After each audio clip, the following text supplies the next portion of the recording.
Halo, bertemu kembali di program Ini Budi bersama saya Budi Siarso, pemimpin redaksi Koran Tempo. Assalamualaikum warahmatullahi wabarakatuh. Waalaikumsalam. Hari-hari ini bisa jadi banyak warga negara Indonesia yang merasa masyghul melihat aparat negara kita bergotong royong membantu seorang buron, Joko Chandra, terpidana 2 tahun dalam perkara kejahatan perbankan, yaitu perkara Bank Bali waktu itu. Buron ini dengan mudahnya melenggang mengurus berbagai urusan, dari kartu tanda penduduk, paspor, hingga peninjauan kembali kasus. Nah, apakah semua bagian di negara kita begitu bobroknya, sehingga aparat penegak hukum kita kecolongan meloloskan Joko Chandra yang buron sejak tahun 2009? Bagaimana sih sebetulnya memutus rantai mafia hukum yang seperti ini? Bersama saya telah hadir Bapak Mahfud MD, Menteri Koordinator Politik Hukum dan Keamanan. Apa kabar Pak Mahfud? Baik, Mas Budi. Alhamdulillah sehat. Alhamdulillah. Ya. Terima kasih sudah bersedia melakukan wawancara bersama saya di hari ini. Pak Mahfud, saya ingin yang pertama melihat perkembangan yang terakhir, ya, ada seorang perwira tinggi kepolisian yang dicopot dari jabatannya, beberapa orang disebut-sebut terlibat dalam kasus ini. Nah, menurut Pak Mahfud, apakah ini sudah cukup atau sebenarnya perlu dorongan lagi agar pengusutan kasus ini bisa lebih transparan begitu? Menurut saya perlu dorongan lagi ya. Pertama begini, saya mengucapkan terima kasih kepada masyarakat. Kalau kata Mas Budi tadi soal apakah negara ini sudah begitu bobroknya sehingga orang bisa melenggang dilayani oleh pejabat negara, oleh penegak hukum untuk bebas sebagai buron gitu keluar masuk Indonesia. Menurut saya kalau bicara negara, ya negara itu kan definisinya ada 3. Satu, ya, ada wilayahnya, ada rakyatnya, ada pejabatnya, pemerintahnya kan gitu. Ya. Nah, oleh sebab itu kalau bicara negara, saya melihat tertangkapnya Joko Chandra itu bukan karena bobroknya negara, karena negara dilihat dari sudut masyarakat itu partisipasinya aktif. Kenapa Joko Chandra itu bisa kita ketahui? Karena masyarakat ikut kan seperti Anda kan yang ikut membongkar Joko Chandra itu dapat dari mana dan sebagainya. Jadi pemerintah tidak bisa main-main. Nah, oleh sebab itu, karena pemerintah tidak bisa main-main, maka apa yang sudah berhasil kita lakukan sampai saat ini pada Joko Chandra, di mana dia sudah berhasil ditemukan jejak awalnya, kemudian siapa yang memfasilitasi, artinya negara harus lebih mendorong lagi, jangan hanya menendak Bapak Prasetyo. Ya. Jangan hanya menendak Brigjen Prasetyo yang mengeluarkan surat jalan, itu pasti banyak kaitannya, tidak mungkin dia sendiri, tidak mungkin dia sendiri. Ada lagi mungkin di aparat lain yang menghapus notis dia, kan itu masih banyak kaitannya. Di pengadilan saya melihat hari ini nih sebelum kita ketemu chat antara pengacaranya Bu Kolopaking dengan Pak Joko Chandra dan sebagainya, itu juga perlu diusut gitu. Pak Mahfud, saya sedikit kembali ke peristiwa tanggal 8 Juli yang memang ini Bapak pernah bercerita, tapi saya ingin meminta Pak Mahfud untuk mengulang kembali cerita tanggal 8 Juli ketika Pak Mahfud mengumpulkan sejumlah pejabat yang berkaitan dengan lolosnya Joko itu, ya, ada Kejaksaan, ada Kementerian Dalam Negeri. Boleh sedikit nggak Pak di refresh kembali, waktu itu kenapa Pak Mahfud kemudian mengumpulkan mereka? Iya, karena kita semua kaget ya, dan pada waktu itu supaya diingat belum ada masyarakat yang menunjukkan adanya surat jalan untuk Joko Chandra. Tanggal 8 Juli itu kan belum ada. Baru kita kaget bahwa Joko Chandra bisa mendaftar PK, punya paspor, punya KTP dan sebagainya. Lalu saya undang semua untuk mendengar karena semuanya merasa kaget. Yang merasa kaget itu yang saya undang semua, entah yang kaget beneran atau pura-pura kaget, pokoknya saya undanglah untuk hari berbicara di kantor saya. Nah, ketika itu memang ada kejanggalan. Ketika Kejaksaan Agung saya tanya, Bapak, bagaimana itu bisa si Joko Chandra lolos? Apakah Bapak pernah mengeluarkan dia dari daftar DPO gitu, daftar pencarian. Tidak, katanya. Kami tidak pernah mencoret dia dari red notice gitu. Terus gimana dong, dia menunjuk kepada polisi untuk menjawab. Polisi juga mengatakan karena tidak ada perpanjangan gitu, ya dicoret sejak tahun 2014 itu dengan sendirinya. Waktu itu saya katakan loh, ada yang sampai 13 tahun sampai ketangkap itu tidak pernah dicoret. Si Pauline itu, Maria Pauline kan karena tidak dicoret sehingga ya kan gitu. Kenapa ada yang dicoret, ada yang tidak gitu. Nah, pada waktu itu saya tidak ingin memperpanjang biar diselesaikan ke intern karena masing-masing agak rikuh untuk menjawab gitu ya. Termasuk ke Dirjen Imigrasi waktu itu ya menjelaskan bahwa dia mau mengeluarkan paspor, tapi paspornya tidak pernah dipakai gitu. Tapi Kejaksaan Agung pernah memblokir 2 paspor. Saya tanya, kenapa bisa ada satu orang punya 2 paspor dari Indonesia sampai diblokir 2 kali gitu. Nah, itu pun saya tidak minta jawaban malam itu karena saya tahu biar masalahnya terungkap dulu lalu dibahas di instansi masing-masing apa yang terjadi, karena tidak mungkin dikonfrontir di situ karena masalahnya punya masalah masing-masing begitu. Nah, sesudah ribut pertemuan di kantor saya itu bahwa kita sudah mengumpulkan dan akan menghidupkan lagi tim pemburu koruptor dan sebagainya itu, lalu besoknya muncullah di Boyamin bahwa dia difasilitasi oleh seorang pejabat. Muncul di Tempo juga, di koran Tempo kan ada, tapi belum ada namanya pada waktu itu. Baru besoknya lagi muncul nama itu, nama yang sekarang dipecat itu. Artinya apa nih, Budi? Artinya apa? Artinya masyarakat itu cukup tidak bisa dibodohi. Anda semakin berkelit akan semakin ketemu. Oleh sebab itu menurut saya pemerintah tidak boleh main-main sekarang ini. Harus profesional karena masyarakat akan tahu kalau pemerintah itu main-main. Iya. Gitu. Ya, Pak Mahfud, saya agak terhenyak juga ya kalau melihat perkembangan yang terakhir itu kan sepertinya sejumlah elemen di kepolisian itu begitu aktifnya membantu Joko ya. Ada yang kemudian mengeluarkan surat jalan, ada yang mengeluarkan daftar dari Joko dari red notice gitu. Terus kemudian ada juga beberapa termasuk surat bebas COVID. Nah ini menurut Pak Mahfud ini sebuah masalah besar nggak? Atau ini hanya sebetulnya contoh kecil aja dari praktek-praktek gelap di institusi penegak hukum kita? Ya sebuah contoh kecil dari masalah besar gitu. Masalah besar itu kita ternyata mafia itu masih melingkupi institusi kita, dan itu tidak mudah loh, Mas Budi.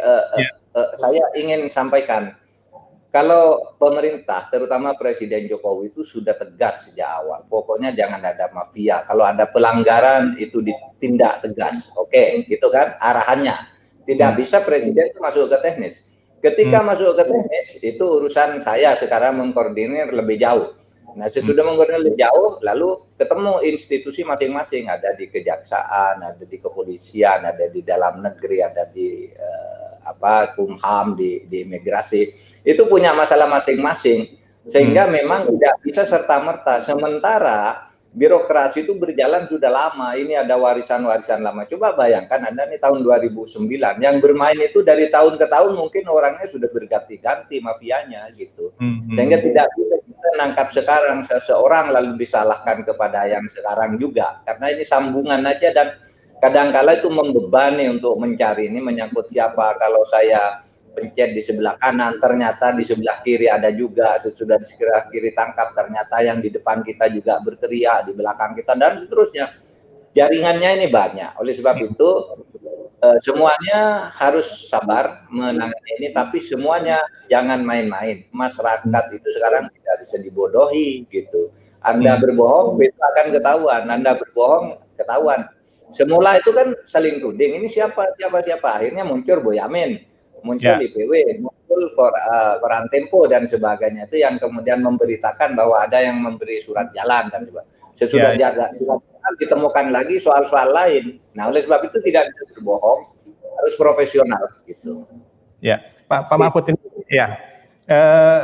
Ya memang betul, ini tidak semata-mata kepolisian, kemudian juga melibatkan kantor imigrasi ketika menerbitkan paspor, yang waktu itu kemudian dari pihak imigrasi mengatakan petugas kami masih muda sehingga tidak mengenal Joko. Ini kan alasan-alasan yang sebetulnya agak membodohkan masyarakat, begitulah ya, karena seolah-olah nggak ada sistem untuk melacak seorang buron yang yang sebetulnya kan itu ada gitu. Nah, gimana nih ya? Saya betul-betul tidak paham. Ya kalau bisa disebut mafia ini bisa menguasai semuanya, dari kepolisian, dari imigrasi, KTP, pengurusan di Kementerian Dalam Negeri. Saya membayangkan tugas Pak Mahfud yang untuk menerjemahkan dari Pak Presiden ini sangat rumit sekali nih Pak Mahfud. Amat sangat rumit gitu, amat sangat rumit, dan tidak bisa seketika karena kita sudah bersepakat semua harus dilakukan secara hukum, tidak sembarang menciduk orang, kan harus sesudah ketemu satu diperiksa dulu, mungkin perlu beberapa hari, muncul nama baru, diperiksa lagi, sehingga nanti akan terbongkar. Sementara kita punya banyak kasus yang lain. Nah, oleh sebab itu ya kita tetap kerjakan secara bersungguh-sungguh, tetapi ini juga memang bukan sesuatu yang mudah. Cuma saja juga meskipun urusannya banyak, orang kita juga banyak, sehingga tidak boleh karena kekurangan orang lalu menyebabkan ini terbengkalai. Orang kita banyak, di kejaksaan banyak orang, di kepolisian banyak orang, di Hukum-Ham banyak orang, Mendagri banyak orang gitu. Saya kira yang bisa ngurus itu bisa berbagi tugas gitu. Saya sudah berbicara dengan mereka semua dan mereka komit untuk menyelesaikan ini dengan baik. Saya sudah berbicara dengan Kapolri. Kapolri sudah lapor ke saya, Bapak sudah saya tahan orangnya untuk tindak disiplinnya, dan etikanya sudah kami langsung copot, tetapi akan diteruskan ke pidana dan kami akan mencari yang lain. Kami tidak akan kompromi. Kalau ketemu lagi akan kami tahan lagi, begitu Pak Kapolri ke saya. Pun Pak Jaksa Agung juga begitu, sudah bicara. Sehingga saya merasa agak tenang juga, adanya komitmen dulu lah untuk itu, dan saya yakin dari kesungguhannya menyampaikan ke saya tentang itu, dan saya yakin juga mereka ini hanya kesulitan soal birokratis dan psychological barrier ya, karena Pak, mereka ini kan orang-orang baru sebenarnya, sehingga tidak bisa dipersalahkan pada hal yang terjadi pada tahun 2014, terjadi pada tahun 2009. Mereka ini kan masih jauh dengan peristiwa, dan sekarang mereka ke bagian ujungnya di sini. Nah, karena untuk itu kita harus sabar gitu. Ya. Gitu. Ya, ini sebenarnya kan kalau kita lihat dalam waktu yang berdekatan, ini bukan peristiwa pertama ya ketika imigrasi gagal mendeteksi keluar masuknya perlintasan orang. Yang sebelumnya kita melihat ada Harun Masiku yang waktu itu juga kita bisa membuktikan ada CCTV-nya, yang imigrasi kemudian juga mengatakan oh iya benar, tapi ini ada delay di datanya. Nah seperti ini gimana ya Pak Mahfud ya, imigrasi ada dalam waktu berdekatan ada dua peristiwa yang menarik perhatian publik itu tentang lolosnya perlintasan orang ini. Ya kita untungnya kan masyarakat tahu, termasuk yang Harun Masiku itu yang dibilang tidak ada, yang menemukan gambarnya kan koran Tempo juga akhirnya kan. Nah saya kira tidak boleh sekarang main-main dengan masyarakat, tidak boleh main-main dengan media massa sekarang ini gitu ya. Kalau Anda berbohong akan ketahuan juga. Semakin jauh Anda beralasan, semakin jauh akan ditemukan kebohongan. Oleh sebab itu kembali ke profesionalitas, dan kalau memang sulit ya kita katakan sulit. Di mana masalahnya gitu. Kita harus memperbaiki secara pelan-pelan karena ini sudah merupakan tumpukan limbah dari kotoran-kotoran yang mengalir sudah lama gitu. Taruhlah kayak tahun 2009 kan itu awal peristiwanya, sudah mulai ada kong kali kong di situ. Bagaimana orang mau diputus seperti Joko Chandra itu sudah tahu kalau fonisnya dia dihukum sehingga lari sehari sebelumnya, kan sudah ada pembocoran di situ. Dan itu saya kira orangnya udah pensiun yang melakukan kong kali kong di tahun itu, atau malah sudah meninggal, kita tidak tahu juga. Nah sekarang ini kebagian limbahnya karena itu terwariskan dari waktu ke waktu. Oleh sebab itu mengurai limbah ini saya kira kita perlu agak sedikit bersabar, tapi yang penting kita berniat memperbaiki dan melakukan langkah-langkah yang bisa dipertanggungjawabkan, gitu aja menurut saya, Mas. Iya, baik. Jadi saya mungkin menegaskan sedikit, Pak Mahfud tadi Pak Kapolri berjanji untuk melanjutkan pengusutannya secara pidana ya untuk beberapa pihak yang terlibat. Pak Mahfud percaya itu akan dilakukan? Saya percaya, dan unsur pidananya tidak mudah. Kalau memang mau dilakukan tindak pidana, unsur pidananya tidak sulit untuk ditemukan, kan itu. Banyak itu. Pertama, menghalangi penegakan hukum, kemudian macam-macam lah, melindungi penjahat dan sebagainya, itu bisa dicari. Dan kalau itu tidak dilakukan, dibilang tidak ditemukan unsur pidananya, justru dari yang bilang itulah nantinya harus dicari. Mungkin di situ unsur apa namanya mafianya bisa diurai gitu. Karena tidak sulit bagi hukum pidana nih untuk menemukan pelanggaran pidana kalau sudah terjadi hal yang seperti itu. Itu termasuk untuk beberapa orang yang dari institusi lain, dari imigrasi, dari Kementerian Dalam Negeri, itu bisa juga dipidana. Tentu iya kan semuanya sama, pasal pidananya sama, melindungi penjahat, melindungi buron, menghalangi penegakan hukum gitu. Menghalangi penegakan hukum tuh sudah ada loh orang yang dihukum, si Yunandi itu kan tuduhannya itu dulu karena dia menghalang-halangi penegakan hukum, dia lalu diseret ke pengadilan dalam kasus korupsi karena orang korupsi yang dilindungi, kan gitu kan. Ya. Dan itu sudah ada jurisprudensinya, udah banyak, itu gampang kok kalau mau. Ya. Oke. Pak Mahfud, saya nanti akan memperdalam tentang tadi limbah ya. Tadi yang Pak Mahfud menyebut ini limbah yang sudah lama, tapi kita sekarang berusaha untuk menjernihkan air dari sistem hukum kita. Tapi saya akan jeda sejenak Pak Mahfud untuk melihat tayangan yang berikut ini. Teman-teman semua yang mengikuti acara ini jangan kemana-mana.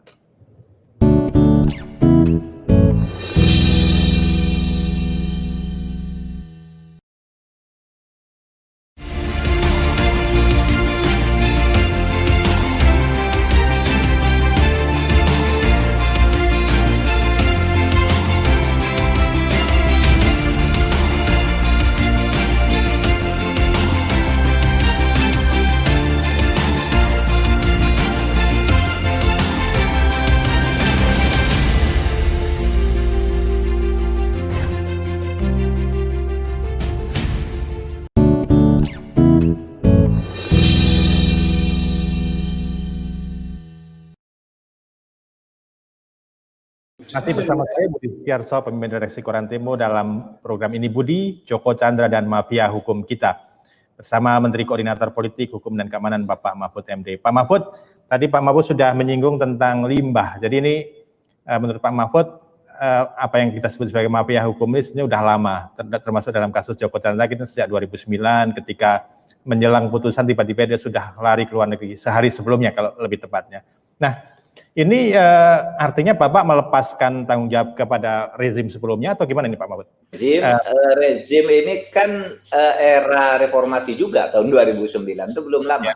Tetapi maksud saya ini memang terjadi pada saat itu, sehingga semuanya pada waktu itu ya lalai. Mungkin banyak yang terlibat juga pada saat itu. Artinya gini, kan orang sudah tahu bahwa tahun 2009 tuh orang melarikan diri, dan tahun 2009 juga dia terlibat korupsi itu, diputus. Dan kita sudah dengan mudah menduga berarti ada yang meloloskan di tahun 2009 itu, kan gitu. Yeah. Lalu kita buat red notice. Tahun 2014 kemudian ada yang menghapus, di situ ada kelanjutan dari mafia itu, kan gitu. Yeah. Dan ini semuanya orang selalu berganti, apalagi kalau di aparat penegak hukum itu kan pergantiannya tidak lama-lama, paling 3 tahun, 4 tahun gitu kan, sehingga berganti gitu. Saya tidak menyalahkan kinerja, tidak menyalahkan ke rezim sebelumnya, tapi memang ini orde sesudah reformasi ini belum mampu mengurai itu semua. Karena begini, masa lalu itu sudah terlalu membebani kita, sehingga ketika kita akan mengurai sesuatu itu tidak mudah gitu, selalu berkompromi juga dengan masa lalu. Oleh sebab itu dulu Mas Budi, saya pernah mengusulkan, saya dulu pernah jadi Menteri Kehakiman ya sebentar, pada zaman itu saya mengusulkan ini gimana sih, putus saja mata rantai dengan orde baru ini. Artinya apa? Jalannya dua, satu, diadakan amputasi total, seluruh pejabat itu diganti semua seperti di beberapa negara pasca Rusia itu. Iya, diamputasi atau diampuni gitu, diampuni semua sehingga orang tidak merasa punya beban karena orang tidak terampuni itu. Kalau sekarang masih ada, kemudian dia kalau dia melakukan sesuatu diancam oleh orang lain, kalau kamu tidak mau melakukan lagi, saya bongkar kamu. Dia melakukan lagi, gitu kan begitu. Tapi kalau diampuni, udahlah, yang masa lalu kamu saya ampuni kayak pernah dilakukan di Cina itu ya. Udah, Putihkan. ya, ya, sudah gitu. Nah, tetapi pilihan atas ini belum ada yang berani melakukannya gitu, karena juga tidak ada jaminan sesudah itu lalu bersih. Nah, oleh sebab itu kita sekarang ya perlu kesadaran kolektif saja bahwa negara ini akan ambruk kalau kita main-main terus, tidak bersungguh-sungguh mengatasi ini. Ya, Pak Mahfud, sebenarnya kalau kita bicara tentang struktur pemerintahan gitu, tanggung jawab presiden itu seberapa besar sih untuk langsung masuk ke apa namanya ya tadi, tekad untuk membersihkan mafia hukum itu? Oh iya, itu bertumpu di presiden gitu memang. Tetapi persoalannya presiden itu tidak punya kewenangan langsung teknis. Sifatnya kan umum, bersihkan korupsi, tindak para pejabat yang korup. Oke, sesudah di bawah itu Pak, ini belum tentu benar loh. Oh, ini terkait dengan sana loh Pak. Loh, ini ada peraturan ini, ada peraturan itu. Lalu tidak mudah menyelesaikannya. Sehingga saya paham orang berharap banyak kepada presiden, dan kita semua wajar berhadap kepada presiden. Tapi coba zaman reformasi semua presiden diberi harapan seperti itu, tapi tidak ada satupun yang bisa menuntaskan itu. Karena presiden itu kebijakannya umum, bukan presidennya jelek. Tetapi coba saya ingin tahu mulai dari Presiden Habibie, Gus Dur, Pak Mega, Yudhoyono, Pak Jokowi yang sekarang, itu sulit menyelesaikan ini, bukan karena orangnya jelek juga, tetapi karena memang rimba mafianya itu luar biasa. Ya Pak ya? Iya. Pak Mahfud pernah membahas soal Joko Chandra ini dengan Pak Presiden? Oh iya, tentu. Saya lapor, Pak. Saya akan panggil ini semua lembaga, akan saya urai masalahnya. Dan sesudah itu kan, karena saya punya keyakinan, Pak, kita tidak bisa menghindarlah dari sorotan masyarakat. Bahwa kalau kita bohong, masyarakat yang akan menemukan fakta-fakta itu, dan selalu begitu di negara kita ini. Tidak ada fakta yang bisa disembunyikan dengan mudah. Kalau presiden tetap tegakkan hukum, tegakkan aturan, selalu begitu. Saya juga begitu, tapi kan pada tataran implementasinya ada pejabatnya dan ada aturannya yang harus diikuti. Tidak mudah langsung nindak orang, nanti kalau salah gimana? Kita yang diperkarakan juga gitu. Harus ada prosedur-prosedur karena ada demokrasinya di samping demokrasinya. Itu Mas. Iya, ada satu hal Pak yang kemudian muncul lagi di media itu kan tentang pertemuan Pak Jokowi dengan adik Joko Chandra di tahun 2000, awal-awal pemerintahan Pak Jokowi lah di Papua. Saya ingin Pak memberikan klarifikasi, ini ada kaitannya nggak? Karena orang kemudian menghubungkan lagi kan dengan peristiwa yang sekarang itu. Begini ya, kalau presiden ke luar negeri itu kan menerima tamu banyak sekali. Kan kita tidak tahu satu persatu siapa tamunya, yang mengundang itu tuan rumahnya, duta besarnya, atau siapa, atau negara yang bersangkutan. Itu bisa saja, tetapi saya meyakini Pak Jokowi tidak tahu itu. Sama juga seperti Pak Presiden ke Australia, tiba-tiba ada orang mengaku menyerahkan surat kepada Presiden pada saat Presiden berpidato di parlemen. Nah, saya ada di situ, ratusan orang berebutan, bersalaman, berebutan menyerahkan surat. Lalu dikatakan saya sudah bertemu Presiden, ternyata bohong dia. Gitu. Oh, ini Veronica Koman ya Pak ya? Ya, yang Veronica Koman itu ternyata dia nitip orang gitu. Dan saya melihat Presiden menerima surat itu lalu diserahkan ke ajudan, kan disimpan begitu saja, bukan lalu berdialog tentang kasus, tentang apa. Di depan banyak orang tidak mungkin lah Presiden ke luar negeri lalu berbicara dengan adiknya Joko Chandra berdua. Dia mungkin menjadi tamu dari ratusan orang yang hadir di situ seperti biasanya gitu. Oke. Gitu. Ya baik Pak, kalau saya kembali ke strategi pemerintah gitu ya. Ini kan kalau kita lihat dalam kasus Chandra ini ada Joko Chandra ini ada polisi, ada kejaksaan, ada imigrasi, ada termasuk saya rasa di kehakiman. Di pengadilan.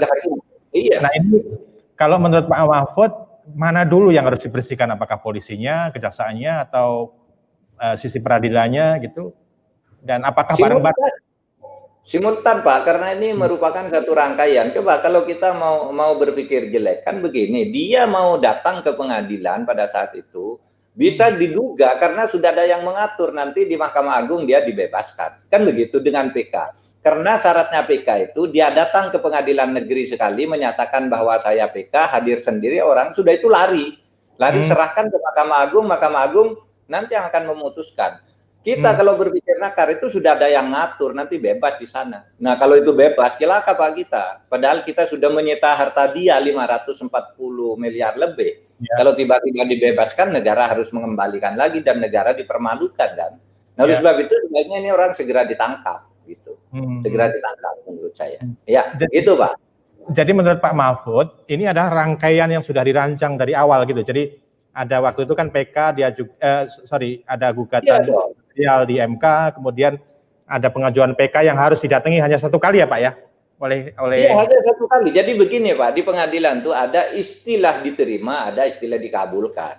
Ya. Untuk perkara itu bisa diterima, itu cukup hadir sekali bahwa saya mengajukan PK, ini saya orangnya, ini wajah saya, ini berkasnya. Sudah itu, oke, PK diterima. Nah, nanti yang mengabulkan atau tidak, itu Mahkamah Agung.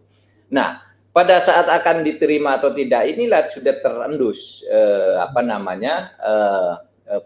polanya bahwa ini nanti pasti akan ada yang melindungi sehingga begitu ini ya dia hilang.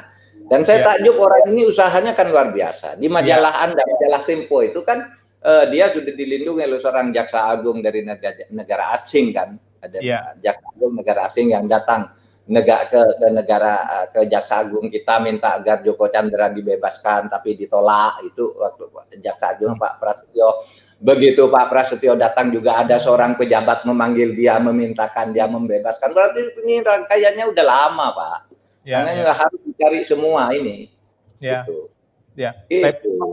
Pak Mahfud, ini saya sebelum berakhir mungkin saya ingin, ini ada satu meme di luar gitu ya. Ada satu meme yang membandingkan peradilannya Novel Baswedan dengan apa yang terjadi di Joko Chandra. Jadi kalau koruptor dilindungi, dibantu, kalau pemburu koruptor justru disia-siakan dengan penyerangan, bahkan penyerangannya juga hukumannya tidak terlalu merepresentasikan rasa keadilan.